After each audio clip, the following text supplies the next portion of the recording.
Shalom saudara sekalian.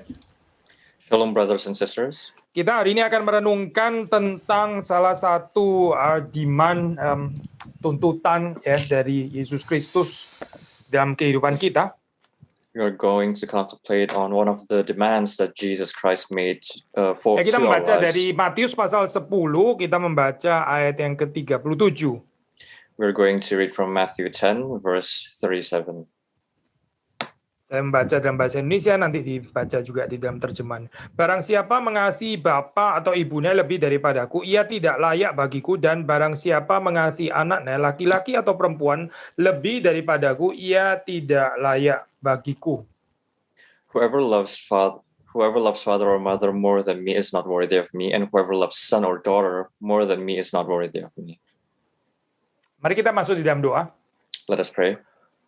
Tuhan, berkatilah perenungan pada hari ini, Our Father, bless our contemplation today, supaya kami sungguh-sungguh mengerti apa yang menjadi kehendak Tuhan. that we may truly understand what your will is. Kami mohon supaya di dalam kehidupan kami sungguh-sungguh bisa mengalami juga apa yang Tuhan tuntut di dalam perintah-Mu ini kepada setiap orang yang mengikut Engkau. Pray that in our lives we may be able to answer your demands that you have called upon to Kami Christians. berdoa supaya Tuhan memberkati hamba-Mu yang menguraikan, berkati juga untuk Saudara Thomas, Saudara Ignacio yang akan menerjemahkan. Bless Pastor Billy and also bless the translators. Berkati setiap daripada kami yang mendengarkan. Bless each and every one of us who hears. Di dalam nama Tuhan Yesus Kristus kami berdoa. In Jesus' name we pray. Amin. Amen. John Piper ada tulis satu buku yang menarik, yaitu judulnya itu apa yang dituntut ya, apa yang Yesus itu demand ya. John Ryder wrote an interesting book and the title is What Jesus Demands. Salah satunya adalah ini, Yesus itu dia demands kita untuk mengasihinya. Jesus demands us to love him. Dan kadang kita mendengar kalimat ini seperti kayak terasa, wah kok egois bener ya, menuntut orang lain untuk mencintai dia. Maybe when you hear this sentence, you may feel as if it's quite egoistical because you demand someone to love you. Tapi sebetulnya tidak, saudara, karena kita tahu kita ini adalah ciptaan yang diciptakan memang untuk pencipta kita. But actually no, because we know that we are creations that are created for our Creator. Justru kita akan mengalami kelimpahan hidup yang paling tinggi di situ waktu kita mencintai pencipta kita, apalagi dia bukan hanya pencipta, dia juga adalah penebus kita. And our life will be even more abundant when we are able to fulfill our Creator's needs, especially the one who also saves us. Waktu John Piper membahas hal ini, dia mulai dengan ini ya, dengan konsep pertama, yaitu bahwa Jesus itu juga commands the emotions. Jesus commands the human emotions. And the concept that John Piper used is that Jesus also commands emotions. Maksudnya kita seringkali mendengar kalimat bahwa kasih itu bukan hanya emosi gitu ya. Bahkan kadang-kadang dikatakan kasih itu soal komitmen, bukan tentang emosi gitu. Oftentimes we hear that love is not an emotion, but a commitment. Ya tentu saja kalimat seperti itu memang ada betulnya, saudara, ada betulnya. Of course, such a sentence can Tapi be juga right. bisa misleading kalimat itu ya, bisa ada salahnya juga. But it can also be misleading. Manusia itu diciptakan dengan emosi, saudara. Waktu Yesus menuntut kepemilikan di dalam kehidupan kita, dia juga pasti ingin memiliki emosi kita juga, bukan tanpa emosi. We humans are created with emotions, and when God created us, Jesus wants to have our emotions as well. Apalagi kalau kita membaca di dalam Alkitab ya, banyak sekali ini ajakan-ajakan undangan-undangan untuk orang itu juga tergerak emosinya. And in the Bible, there are lots of cases where you're invited or people are invited to misalnya ya ajakan untuk bersukacita gitu. To feel their emotions, let's say bahkan Paulus sendiri menggambarkan ini ya, buah roh itu salah satunya juga adalah salah satu aspeknya adalah sukacita gitu. To be joyful, and one example is from the that Paul talks about the fruits of the Ya, Spirit. termasuk waktu joy. kita bicara damai sejahtera. Damai sejahtera pun juga ada aspek emosinya ya, saya bukan tanpa emosi. And when we talk about peace, there is an aspect of emotion as well as it's not without emotion. Dan tentu saja waktu kita membicarakan tentang kasih yang pertama disebut oleh Paulus, ini juga bicara tentang aspek emosi sebetulnya. And when we talk about love, it also has an aspect of emotion. Kita bisa mengatakan emosi jelas bukan segala-galanya, pasti ya, betul kalimat ini. Gitu. Of course, we can also say that emotion is not everything. That sentence is tapi correct. Seperti dikatakan oleh Jonathan Edwards, ya ini true religion itu consists in great parts of holy affections. But Jonathan Edwards said, religion consists of great parts and in emotions. Jadi kita nggak bisa bicara ini tanpa emosi, tanpa afeksi dan sebagainya, seolah-olah yang penting itu adalah komitmen dingin gitu. So we are not to talk without emotions or feelings, because as if we are only talking about commitments, it's as if that bahaya sekali keagamaan seperti ini bisa menuju kepada fundamentalismus yang keliru. As if we are cold, and this kind of religion is dangerous because it can lead us to misleading fundamentalism. Saudara membaca di dalam surat yang ditujukan kepada jemaat Efesus di kitab Wahyu misalnya ya. In Revelations, you can see the letters to the Ephesians. Saudara membaca di dalam deskripsi di situ ya, deskripsi dari Yohanes digambarkan bahwa jemaat ini tidak kekurangan komitmen, nggak ada pertanyaan tentang komitmen mereka. According to John, the congregation there has no lack of commitment. Jadi mereka juga sepertinya cukup sibuk ini jemaat yang banyak proyek katakanlah gitu ya, banyak yang dikerjakan oleh jemaat ini. And it seemed as if they are busy with lots of projects. It's as if they Tetapi jemaat ini ditegur, dicela karena kehilangan kasih yang mula-mula. But they were scolded. They were reminded once again. Nah, saudara melihat di situ ya, ada kemungkinan semacam ya katakanlah ortodoksi, and yet cult ortodoksi.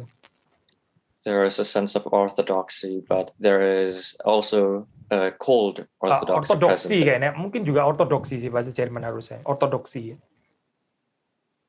Yeah, orthodoxy is the correct dan ini ya inilah bahayanya ya kalau kita di dalam kekristenan nggak melibatkan emosi. So the dangerous part is when in Christianity we are not. Waktu kita membaca di dalam kitab suci, itu Yesus di dalam cerita yang terkenal ya, ada seorang perempuan deh yang memberikan milik yang begitu berharga di dalam kehidupannya. Gitu. When we are not allocating emotions and the Bible, there is quite interesting story about a woman that gives. Bacanya di dalam ini ya, Lukas pasal yang ke-7 misalnya ini Lukas pasal yang ke-7. Her possessions, and we can read from Luke saudara chapter melihat 7. Di situ dia mengurapi Yesus dengan minyak ya. And it says here that she anointed Jesus with lalu oil. Terus kemudian mengakibatkan orang-orang yang ada di sekitar sana itu menjadi gusar. And it caused the people there to Nah, ini orang menjadi gusar itu bisa macam-macam ya sesuai alasannya gitu.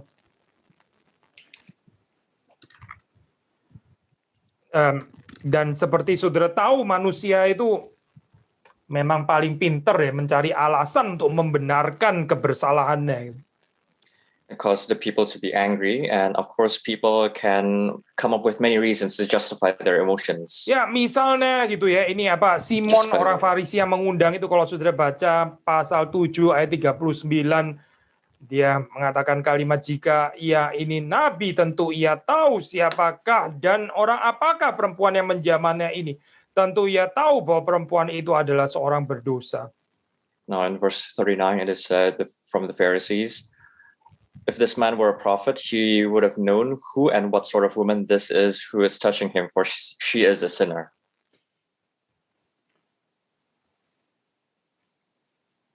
Saudara perhatikan yang dilihat oleh Simon di sini adalah keberdosaan perempuan ini, ya. What Simon saw here was only the Tetapi yang sinful dilihat aspect oleh of this Yesus woman. di situ sesuatu yang berbeda, saya bukan itu yang dilihat. But Jesus saw something different. Yesus melihat seseorang yang sadar bahwa dia berdosa besar di hadapan Tuhan, dan karena itu ya pengampunan yang diterimanya dari Tuhan itu membawa dia untuk mengasihi juga dengan dalam. Jesus saw that there is someone who realized how she was a sinner, and that causes her to be able to love even kalau deeper. Saudara membaca di dalam ayat ke-47 ya, di sini dikatakan itu, dosanya yang banyak itu telah diampuni, sebab ia telah banyak berbuat kasih. Tetapi orang yang sedikit diampuni, sedikit juga ia berbuat kasih. And in verse 47, therefore I tell you, her sins, which are many, are forgiven, for she loved much. But he who is forgiven little, loves little. Ini jangan ditafsir di dalam pengertian, oh dia diampuni justru karena dia sudah berkorban banyak untuk Tuhan. Justru terbalik ya, saya terbalik. You should not interpret it like she has done many things and therefore she has been forgiven because of that. Yaitu dia bisa memberikan yang banyak kepada Yesus Kristus karena dia tahu dia mendapatkan cinta kasih yang cuma-cuma dari Tuhan. Dia mendapatkan penerimaan ya di dalam kehidupannya. Because she has received gracious salvation and love, then only she's able to do those things. Dan ini juga diteguhkan dengan kalimat berikutnya juga. Saudara perhatikan di sini ya, Ryan Volgen di sini ordernya bicara tentang orang yang sedikit diampuni, sedikit juga ia berbuat kasih. And it is even more strengthened in the order in which the sentences follow. But he who is forgiven, but he is forgiven little, loves little. Yang banyak diampuni, dia banyak berbuat kasih. Yang sedikit diampuni, sedikit juga berbuat kasih. Those who forgive lots, love lots as well.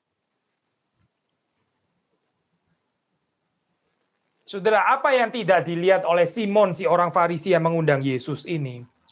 What did Simon the Pharisee not see? Yaitu when dia tidak he melihat invited bahwa Jesus? kasihnya itu adalah kasih yang sedikit.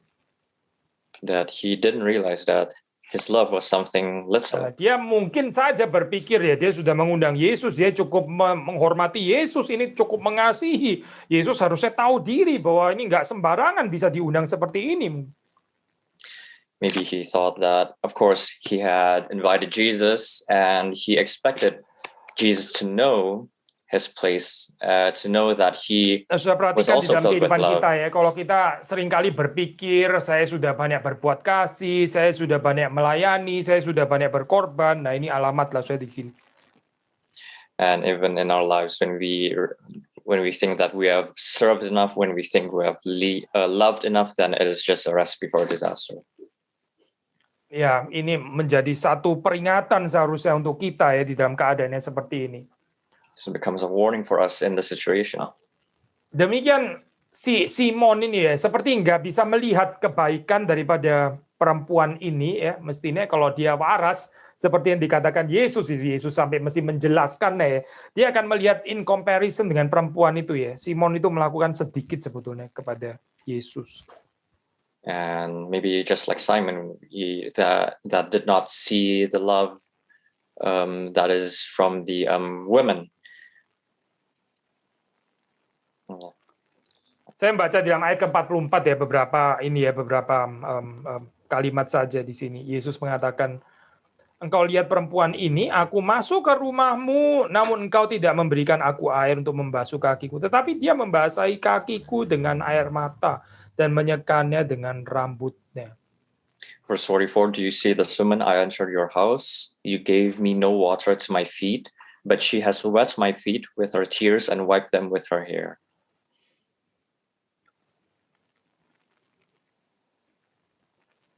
Engkau tidak mencium aku, tetapi sejak aku masuk, ia tiada henti-hentinya mencium kakiku.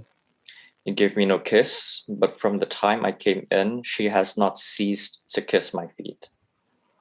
Dan termasuk juga ayat yang ke-46 tentang meminyaki kepala Yesus itu ya. And it follows the verse 46 Tapi about the ini semua nggak anointing. dilihat oleh Simon gitu ya. Yang dilihat oleh Simon itu apa? Yang dilihat oleh Simon adalah Yesus ini kayaknya nggak melihat bahwa ini adalah orang berdosa gitu. But all of this was not seen by Simon. What Simon only saw was that Jesus didn't realize how sinful this woman was. Perhatikan ya, alangkah luar biasanya ini ya.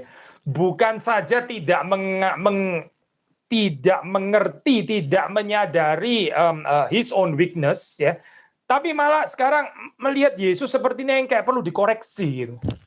It's remarkable how he did not realize his own weakness, but he also did not thought that Jesus did not realize, and that therefore he needed to correct him. Nah inilah saya semacam blindheit ya, seperti kayak ya kebutaan ya, nggak bisa melihat kasih yang sedang diekspresikan di sana gitu. This is a form of blindness that is not able to see the love that is being expressed. Jadi waktu kita membaca bagian ini, kita sadar ya, orang yang di dalam kehidupannya itu tahu bahwa dia banyak dikasihi, dia banyak diampuni, dialah yang akan mengasihi Yesus. People who in their lives are realize that how much he has been loved, how much he or she has been saved, then he can only then have this sort of deep love towards kita Jesus. Di dalam mengasihi Yesus ya, dengan segenap hati, ya, dengan segenap kekuatan kita, segenap akal budi dan sebagainya. Itu karena kita nggak cukup untuk merenungkan betapa dalamnya kasih Kristus itu di dalam kehidupan saudara dan saya. Our difficulty in loving Christ is mainly because we do not contemplate enough how deep Jesus' love is for us. Dan ditambah lagi yang membuat lebih kabur lagi yaitu kita merasa kita sudah berbuat banyak, kita merasa kita sudah banyak melayani, kita banyak menolong orang, kita banyak mengasihi, dan seterusnya. And even we think that we have served enough, we have loved other people enough, we have done lots of things for other people. Tetapi tidak demikian ya dengan perempuan ini. Memang betul dia orang berdosa. Nggak salah kok Simon mengatakan memang ini adalah perempuan berdosa. But it is not the case with this woman. She is a sinner. Yeah, and Simon is right. She is a sinner. Tapi kekristenan itu bukan tentang siapa lebih banyak dosanya, siapa lebih sedikit dosanya gitu ya. Kekristenan bukan bicara tentang moral, saya tidak. Christianity is not about finding out who sins the most, and it's not about moral. Tapi di sini lebih berkaitan dengan apakah seseorang itu menyadari ya di dalam keberdosaannya, yang mana semua orang ini di dalam dunia memang sudah berdosa, dan dia menyadari ada kasih Tuhan yang besar untuk dirinya. That's more about in their sinful state, in their abundance of sins. It's how there is still love from God. Sudah nggak ada orang yang layak ya sebetulnya itu untuk menerima kasih Tuhan ini. No one is worthy of God's love. Ya, karena kita semua sudah jatuh dalam dosa, kita kehilangan kemuliaan Allah, dan ya Tuhan nggak perlu menyelamatkan kita harusnya. Because we have fallen to sin, we have lost the glory of God, then there's actually no reason at all for God to save us. Tapi kalau Tuhan yang dinyatakan dalam Alkitab itu terus kemudian dinyatakan dia itu mengasihi manusia yang berdosa, nah ini seharusnya menggerakkan kita ya saudara. But God was revealed in the Bible to be a God who still loves sinners, and this should be reason enough to move us. Tadi kita mengatakan bahwa sebetulnya nggak ada orang yang layak untuk menerima cinta kasih Tuhan. We talked about how no one is worthy to receive God's love. Nggak ada orang yang juga layak sebetulnya untuk mengikut Kristus di dalam hal ini ya. And no one is also worthy enough to follow Christ. Tapi kenapa terus kemudian di sini dikatakan di dalam ayat ke-37, saya kembali kepada Matius 10 tadi ya, ayat ke-37, dikatakan barang siapa mengasihi bapak atau ibunya lebih daripadaku, ia tidak layak bagiku. Barang siapa mengasihi anaknya laki-laki atau perempuan lebih daripadaku, ia tidak layak bagiku. But when we talk about verse 37 from Matthew 10, whoever loves father or mother more than me is not worthy of me, and whoever loves son or daughter more than me is not worthy of me. Maksudnya kalimat ini kalau kita baca di sini ya kita tinggal baca. Loh, jadi kalau kita mengasihi Yesus lebih daripada bapak ibu kita, anaknya laki-laki dan perempuan, jadi dia layak dong kan? Harusnya begitu kan? Saya logikanya kan ya. So the logic here is that when we love our father and mother more, and when we love Jesus more than our parents, then that implies that we are worthy of loving Jesus. That's the logical Jadi, aspect. maksudnya kita sekarang jadi layak karena kita mengasihi Yesus gitu, dan kasih kita kepada Yesus yang besar itu menjadikan kita layak gitu. So are we now worthy because we love Jesus more than our parents? Sebetulnya pengertiannya bukan itu saya di dalam arti layak bagiku ini. Saya pikir kita perlu mengerti dengan benar dalam bagian ini ya. But it is not to be understood that way, the term worthy of me. Jadi ini kelayakannya ini bukan ada pada kita, bukan kita jadi layak gitu ya. Di dalam waktu kita mengasihi Yesus, katakanlah lebih daripada semua yang lain, itu menjadikan kita jadi layak gitu ya. Untuk apa katakanlah mengikut Kristus gitu ya. Bukan itu saya. So our worthiness is not in ourselves. So it doesn't mean that we are worthy when we love Jesus more than everything. Tapi tepat seperti yang dikatakan oleh John Piper, dia mengatakan, saya kutip ya begini, ini sebetulnya it means that Jesus deserve this kind of love. Yang layak ini, yang deserve ini sebetulnya Yesus bukan kita gitu. Pastor Billy just quoted from John Piper.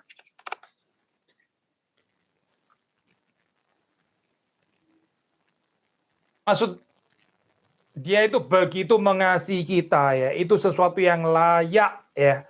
Waktu Kristus itu menerima cinta kasih kita yang paling dalam karena dia begitu mengasihi kita. And Jesus deserves this kind of love, and that worthiness is on Jesus' side. Nah, sudah ada ini ya, ada satu cerita yang sangat menyentuh itu dari misionaris dari kota Hamburg ya. A very touching story from a missionary in Hamburg is. Lalu ya mereka ini masih sangat muda saya. Ini ya sebetulnya itu masa depannya masih panjang gitu ya. Mereka muda kok, masih sangat muda. They were very young and they had long futures ahead of them. Lalu terus kemudian mereka mendengar ada satu berita gitu ya, ada seorang pedagang gitu ya, mempunyai banyak budak ya. Saya lupa angkanya, mungkin sekitar ya ribuan gitu ya, kalau nggak salah 3.000 atau berapa, saya lupa jumlah persisnya saya. Tapi dia berada di dalam satu pulau ya. And they heard a story of slavery trade in a certain island.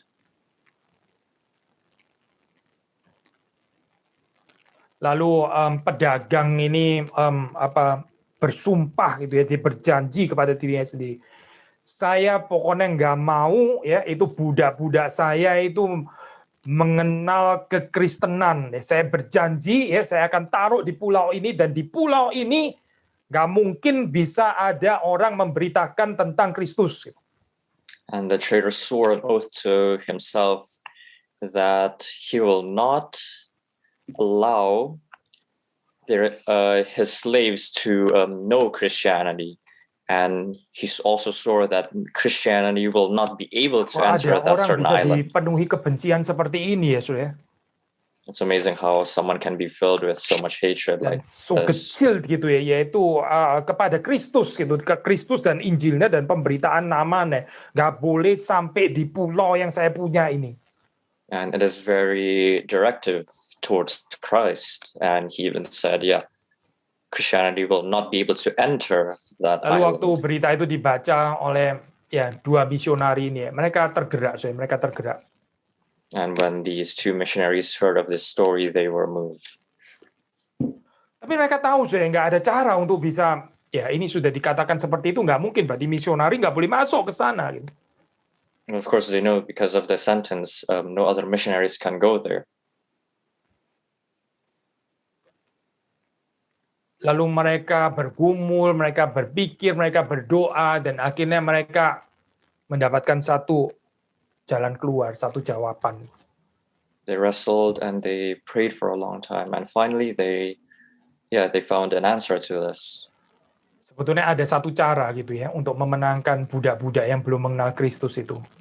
There's only one way to win the hearts of the slaves who have not known Christianity. Yaitu apa saudara? Dengan mereka sendiri secara sukarela ya menjadikan diri mereka budak dari pedagang itu tadi. And that is to make themselves slaves of the trader. Dan kemudian mereka memutuskan ya mereka akan menjadi budak, mereka akan pergi ke tempat itu ya, tempat yang isolated itu untuk menjadi budak. Dan saudara tahu ini menjadi budak ya berarti selama-lamanya ya. And they decided to go there to become slaves. And you know that when someone becomes a slave in the slave trade, they are slaves forever. Lah waktu mereka berpisah itu keluar dari pelabuhan di Hamburg ya, itu orang menyertai ya, orang-orang Kristen yang lain yang mencintai Tuhan. Mereka tahu mereka pasti nggak akan melihat dua pemuda ini lagi. And when they parted ways in the port of Hamburg, their loss of their Christians brother and sisters came because they know that they will not be able to see Tapi them waktu again. kapal itu mulai menjauh, mereka mendengar satu teriakan ya daripada dua pemuda ini. Nah ini saya kemudian menjadi satu slogan yang sangat menggerakkan banyak orang ya. And when the boat sailed further away, they heard a cry, and this cry is Ya, dia a famous slogan. mengatakan anak domba yang sudah disembelih itu ya, dia layak untuk mendapatkan reward of his suffering. The Lamb of God, which was sacrificed, he is worthy of a reward from his suffering. Ya, rewardnya di dalam hal ini ya mungkin bukan hanya lob, tapi juga jiwa-jiwa yang dimenangkan bagi Kristus. Ya.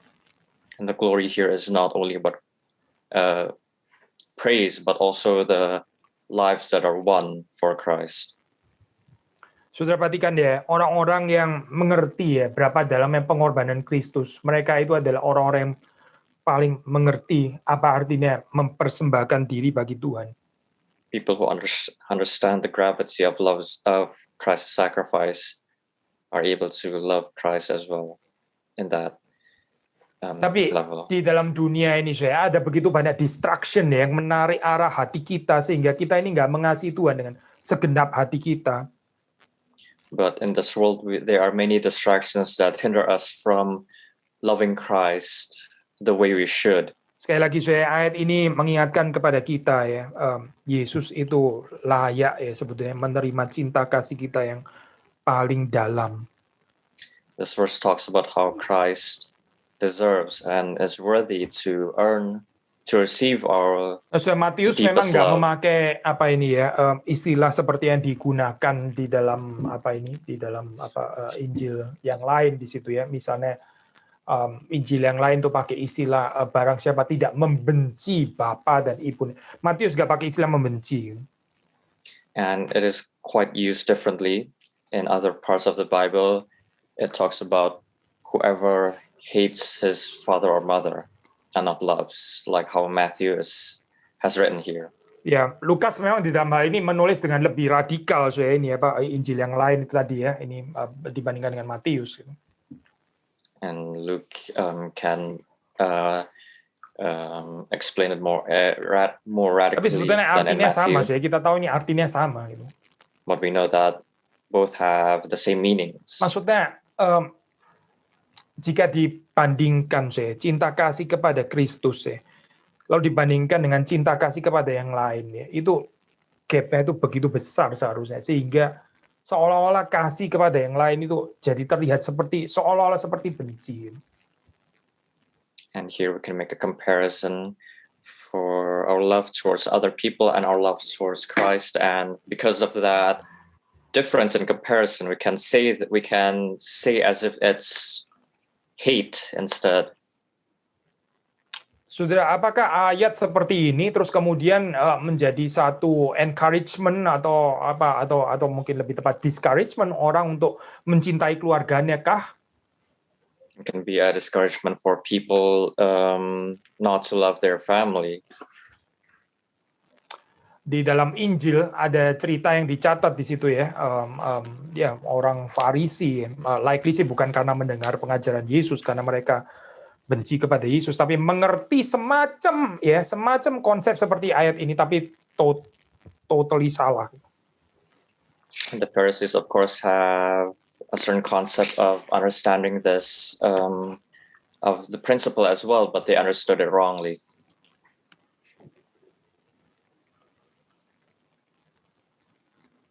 Dan mereka mengatakan kepada orang tua mereka, maaf ya, saya nggak bisa memelihara kamu lagi, nggak ada lagi uang untuk kamu. Karena uang semua sudah dipersembahkan ya pada bait suci. Maybe you can say that, yeah, I have no money left for you for the children because I've already donated or offered it all to the holy temples. Jelas bukan ini yang dimaksud oleh Yesus Kristus ya, bukan itu. Of course, Jesus didn't mean this. Ada satu buku tentang pernikahan ya. Saya pikir ini menarik juga, dia menekankan bagian ini ya. Dia mengatakan seperti ini, seorang suami yang mencintai Allah, mencintai Kristus ya, lebih daripada istrinya. Suami seperti itulah yang akan menjadi seorang yang sangat mencintai istrinya. Quite interesting, from a marriage book is written, a husband who loves Christ more than her, more than his wife, is able to love his wife even in greater levels. Sebaliknya kalau kita kembangkan pemikiran ini, orang yang kelihatan seperti kayak mencintai suaminya, mencintai istrinya, mencintai anaknya demikian rupa, tapi bukan di dalam melodi besar dalam cinta kepada Tuhan, ya cenderung akan memberhalakan anggota keluarganya. Dan itu bukan cinta, itu sesuatu yang destruktif sebetulnya. And in hindsight, people who, let's say, a husband who loves their wife and children very much, but without the melodious environment of the love of God, then it can actually be a hindrance towards them. Sebetulnya kita hanya bisa mencintai keluarga kita dengan benar waktu kita mencintai Kristus itu di atas semua yang lain. Baru kita bisa mencintai keluarga kita itu dengan benar. We can only love our family correctly when we put our love only in Christ, greater than anything else. Ayat ini sama sekali bukan mendiscourage kita untuk mengasihi bapak dan ibu dan keluarga dan anak laki-laki, anak perempuan, tidak kok, bukan bicara tentang itu. This verse doesn't discourage us to love our families, our children, our wives. Justru mau meneguhkannya sebetulnya. Kita hanya bisa mengasihi mereka dengan benar ketika kita mengasihi Kristus itu di atas segala yang lain. But to the contrary, it actually wants to correct this principle that we are able to love our family truly when we put our love in Christ above anything else. Kita melihat di dalam kehidupan Yesus Kristus sendiri ya. Saudara bisa melihat waktu dia tergantung di atas kayu salib, dia begitu mengasihi ibunya. And we see this in Jesus' life when he was on the cross. He truly loved his mother. Orang biasa di dalam keadaan penderitaan yang seperti itu sudah ya harusnya maksudnya humanly speaking gak bisa ada kekuatan lagi untuk mengasihi ya, tapi Kristus tetap mengasihi ibunya. In that sense, in that level of suffering, you're not able to love other people, more so to speak. But here, Jesus was still able to love. Jadi kita nggak membaca satu kehidupan yang kayak religious freak gitu misalnya ya, aneh banget gini ya, excessive religious gitu sampai terus kemudian nggak bertanggung jawab kepada anggota keluarga. We are not teaching to become a religious freak that motivates you to not love your family. Ya kalau saudara mau dapat model yang seperti itu ya lebih cocok yang orang Farisi itu tadi yang pura-pura seperti kayak mengasihi Tuhan tapi kemudian menelantarkan keluarganya. If you want that kind of model, then you can learn from the Pharisees, which loved God but abandoned their family. Tapi ini bukan bicara tentang itu, saya. Ini bicara tentang the deepest direction ya ini of our heart. Ini arahnya itu sebetulnya kemana? Akarnya itu di mana sebetulnya? But it doesn't talk about that. It talks about what is the deepest direction in our hearts and what is the root, where is it headed. Mereka yang mengerti cinta kasih Kristus, ya, mereka akan mengasihi Kristus. Those who understand Christ's love will love. Dan justru di dalam kasih Kristus yang membebaskan itu, kita bisa mengasihi orang-orang di sekeliling kita sekali lagi dengan benar. And with the love of Christ that frees us, then we are able to love people around us. Mengapa demikian, saudara? Why is it like that? Karena waktu kita tidak mengasihi Tuhan dengan segenap hati kita, ya, ini kita membawa berbagai macam berhala itu di dalam hati kita. Well, because when we do not love Christ wholeheartedly, then we bring all sorts of idolatries and trouble berhala itu, to us. Pasti hidupnya penuh dengan kekecewaan. People who are like that will be filled with disappointment in their lives. Ada orang yang seumur hidup dia bagaimana mengasihi anaknya gitu ya, setelah anaknya bertumbuh besar, ternyata nggak sesuai dengan yang dia harapkan, terus dia merasa seperti kayak di-betrayed mungkin ya. A parent may devote his or her own life to raise their child, but it turns out that when the child grows up, it did not meet to their expectations, and they felt as if they were betrayed. Ya, karena ini mungkin sedikit mirip seperti Simon ya, orang yang berpikir saya sudah berkorban banyak untuk anak saya sudah melakukan banyak untuk dia ya, suatu saat harusnya dia gantian melakukannya untuk saya, ternyata luput ekspektasinya. Just like Simon, he felt as if he sacrificed a lot for his son, but then it doesn't turn out. Di dalam kehidupan kita yang berharap banyak kepada orang-orang yang kita anggap kepada mereka itu sudah banyak berkorban untuk dia. Doesn't turn out to be as expected, and in our lives we oftentimes have expectations from the people who sacrifice the most. Berbeda orang yang melakukan itu ya karena kasihnya kepada Tuhan. It's different from the people who do that because their motivation is from the love of God. Orang yang mengasihi sesamanya di dalam perspektif besar, again melodi utama dari kasih kepada Kristus. Of course, people who have great love in the sense that they are having this in tandem with the melody of the love of God. Waktu dia mengasihi, dia mengasihi ini di dalam ekspresi kasihnya kepada Tuhan. Jadi dia memang nggak mengharapkan di dalam hal ini. They love, but also they love in the expression towards their love for God. So there are no expectations here. Tetapi orang yang cenderung ini ya mengingat-ingat jasanya ya pengorbanannya kepada orang lain, lalu dia mulai ada ekspektasi tentang orang itu, ya biasanya orang-orang seperti ini akhirnya gampang sekali kecewa. Gitu.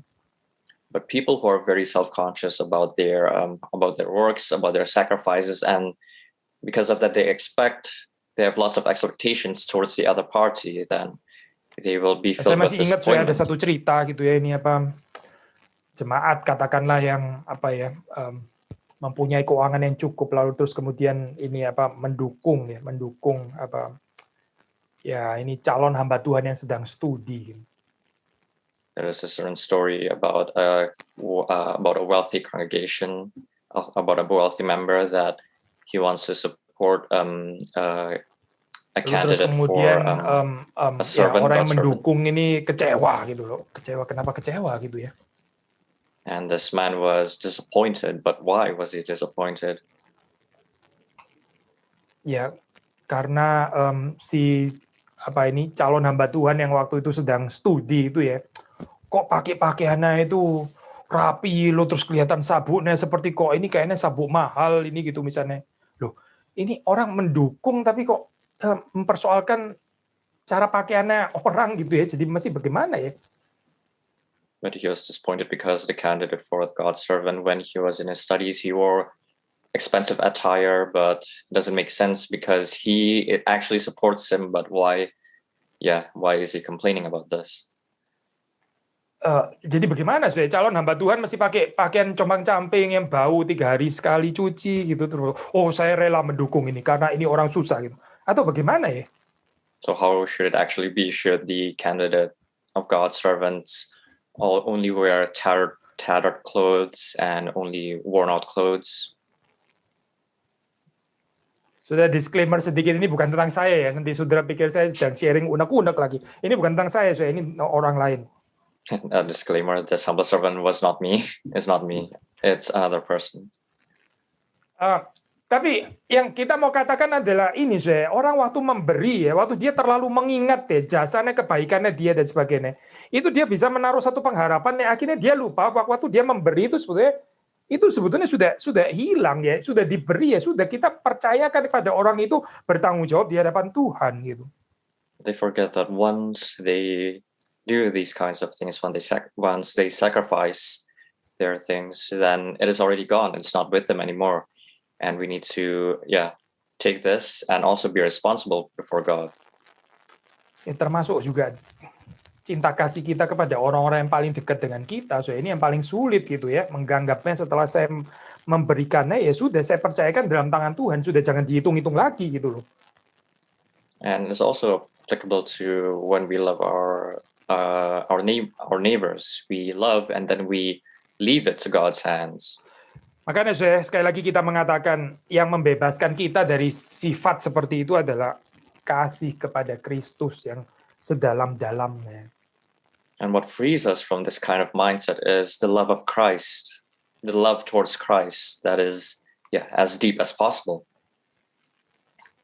Kalau kita mengasihi Kristus dengan cinta kasih yang dalam, sekali lagi kita akan bisa mengasihi itu dengan benar ya di sekitar kita. When we are able to love Christ deeply, then and only then we are able to truly and correctly love our neighbors. Saya bukan mengatakan ketika kita melakukannya seperti itu nggak ada lagi air mata atau semuanya akan mulus atau nggak ada lagi kesedihan sama sekali. Saya tidak bicara itu ya, saudara. I'm not talking about when you do that, you'll not experience any tears. It's only going to be smooth sailing from then on. Yesus sendiri mencintai umat manusia dengan benar ya, dan dia juga ada air mata, dia ada kesedihannya. Jesus correctly loved the people, but there were still tears involved. There was still sadness involved. Kristus ya. Dia meskipun dia punya banyak alasan untuk discourage and mutih dan sudahlah balik ke surga aja lagi, terlalu mengecewakan gitu misalnya. Oh, dia punya banyak sekali alasan untuk itu tetapi dia senantiasa punya ketekunan untuk mengasihi. Even though Jesus had many reasons to be discouraged, to be disappointed, to just say I want to go back to just go back to heaven, but he had faith, he had faithfulness in doing this. He had discipline. Kenapa dia bisa beständig in der Liebe? Kenapa dia bisa ada perseverance to love seperti ini ya? How is he able to have this steadfast love? How is he able to persevere? Karena kasihnya kepada manusia itu nggak pernah terpisahkan dengan kasihnya kepada Bapa. Because his love towards humans is not separated from his love towards God. Saudara dan saya diundang ya di dalam Kristus, kita yang percaya kepada Yesus Kristus, kasih kita kepada orang-orang di sekitar kita itu adalah ekspresi kasih kita kepada Kristus. And we are invited to express our love towards our neighbors, that it may be according to our love towards God. Kiranya Tuhan menolong kita untuk menikmati kebebasan yang seperti ini. We pray that God may help us to experience this kind of freedom. Dan Tuhan berkenan membebaskan berhala-berhala ya, yang Allah-Allah palsu di dalam hati kita. And we pray that God may free us from any idolatries that is present in our hearts. Hari demi hari itu makin dalam dan makin dalam. Pray that we may be able to love Him more daily. Ya Tuhan berkati kita semua. Mari kita masuk di dalam doa. Pray that God may bless us. Let us pray. Bolehkah minta Saudara Thomas untuk menutup di dalam doa? I will lead us in prayer. Father in heaven, we thank you. We thank you ever so much for the sermon today. Thank you for your love. Thank you for your sacrifices. We thank you for what all the things that you have done for us. And Father, we pray that we may realize that fact. We may realize how big and how the gravity of your love. And we pray that through that, we can only focus on that. And we pray that through that, we are able to love one another well. We pray that we may not be too focused. We may not be too self-conscious about our own works, our own deeds, but we pray that we may all the time direct our hearts towards you. In Jesus' name we pray and give thanks.